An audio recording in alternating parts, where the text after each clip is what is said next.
In the heat of World War II, one name struck more fear into the hearts of the German High Command than any other: General George S. Patton.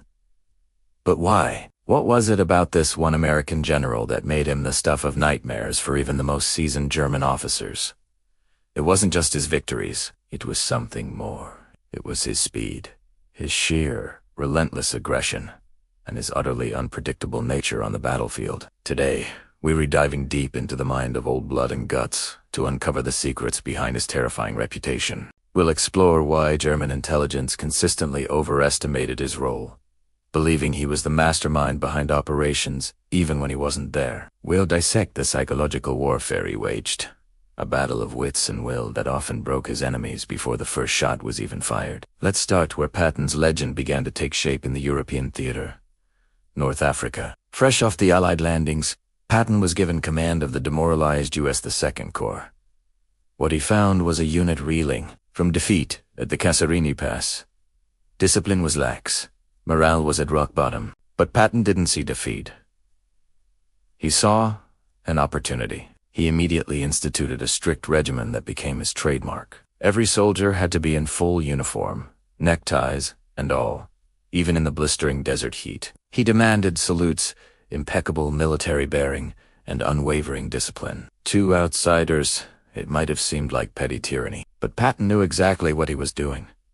He was forging a new identity for his men. He was transforming them from a defeated rabble into a proud, professional fighting force. He famously said, "I'm not commending you for doing your duty. I'm just telling you that I'll personally shoot any man who doesn't."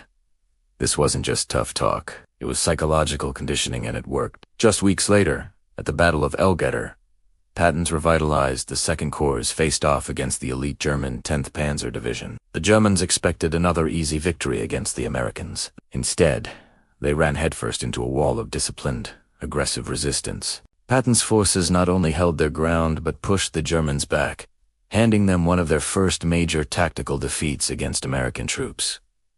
The message sent to the German High Command was loud and clear.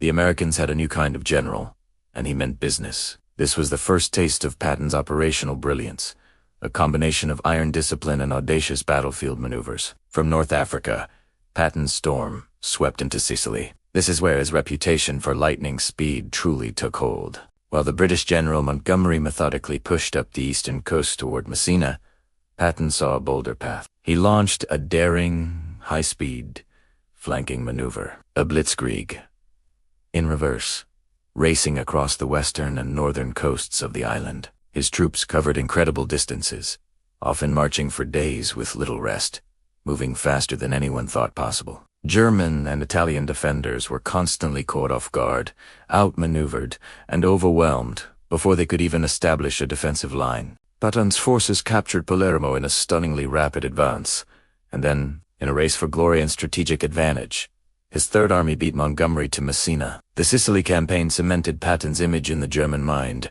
a commander who was impossibly fast, brutally aggressive, and obsessed with the offensive. They began to see him not just as a skilled general, but as the only Allied general who truly understood and practiced their own doctrine of combined arms and rapid movement. This perception would have enormous consequences later in the war. German intelligence started to fixate on him, attributing every bold Allied move to his presence. He was becoming a phantom, a bogeyman they saw in every shadow.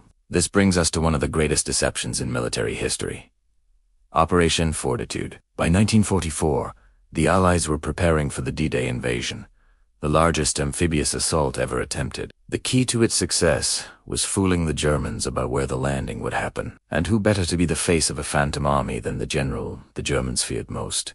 Patton was placed in command of the fictional 1st U.S. Army Group, or if you saw, in these army existed only on paper, but the Allies went to extraordinary lengths to make it seem real. They created inflatable tanks and dummy aircraft, set them up in Kent, across the English Channel from Pas-de-Calais, and generated fake radio traffic. Most importantly, they made sure German spies saw Patton, the master of the offensive, visibly in command. The deception worked perfectly. The German High Command, including Hitler himself, was convinced that Pas-de-Calais was the real target, and that the Normandy landings were just a feint. Even after D-Day on June 6th, they kept their powerful 5th 10th Army in reserve at Patton, waiting for Patton's real invasion. For weeks, they waited for an attack that would never come. This crucial mistake gave the Allies the time they desperately needed to establish and reinforce their beachhead in Normandy. Patton, by doing nothing more than playing a role, had arguably made one of the single most important contributions to the success of D-Day. He had paralyzed the German response without firing a single shot. After the breakout from Normandy,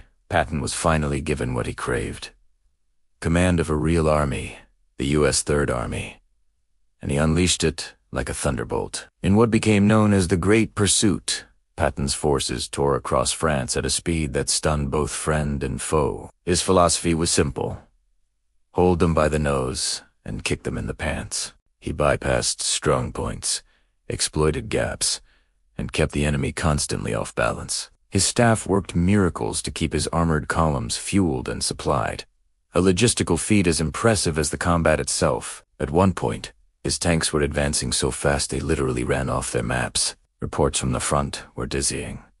Cities were being liberated daily. The German army was in full, chaotic retreat. During this race across France, the Third Army advanced further and faster, and captured more enemy soldiers than any other army in military history. For the Germans, it was a nightmare. They couldn't predict his moves, they couldn't slow him down, and they couldn't escape him. He was everywhere at once, a whirlwind of steel and fire. But perhaps Patton's finest hour, the moment that truly cemented his legendary status, came during the darkest days of the war for the Allies.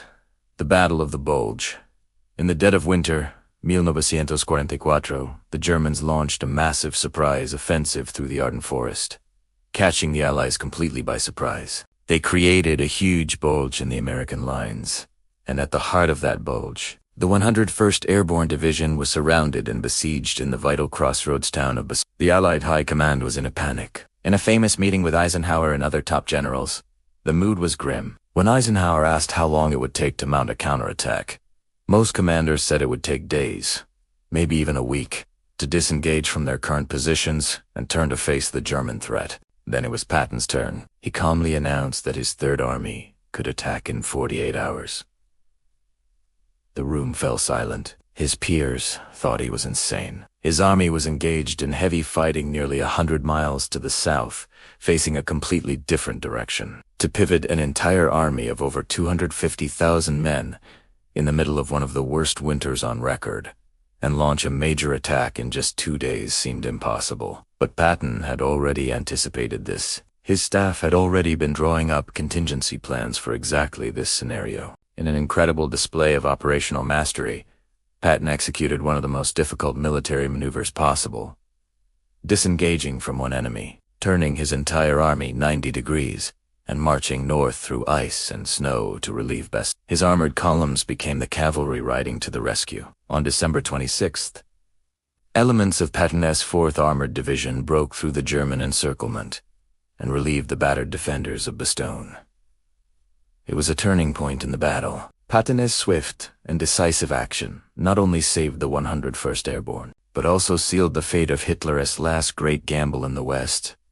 He had done the impossible. He had proven once again that to him, the only obstacles were the ones you accepted. So why did the Germans fear him so much? It was a combination of all these things. It was his brutal discipline in North Africa, his lightning speed in Sicily, his phantom menace during Operation Fortitude, and his unstoppable drive across France. It was his audacious rescue at the Battle of the Bulge. The Germans saw in Patton a reflection of their own blitzkrieg philosophy, but wielded with a uniquely American industrial might and a relentless, almost personal, aggression. Field Marshal Herdborn Rundstedt, one of Germany's most respected commanders, called Patton the most dangerous man on the Allied side. Another general noted that Patton was the Allied general we feared most.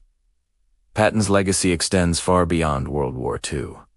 His emphasis on speed, aggression, initiative, and the importance of logistics continues to influence modern military doctrine around the world. The U.S. Army's concept of airland battle and its modern evolutions have roots in Patton's philosophy of deep, rapid, and decisive operations. He taught generations of officers that hesitation is fatal, and that audacity in the face of uncertainty can win wars. He was a complex and controversial figure, no doubt, But in the brutal calculus of war, he was a master of his craft.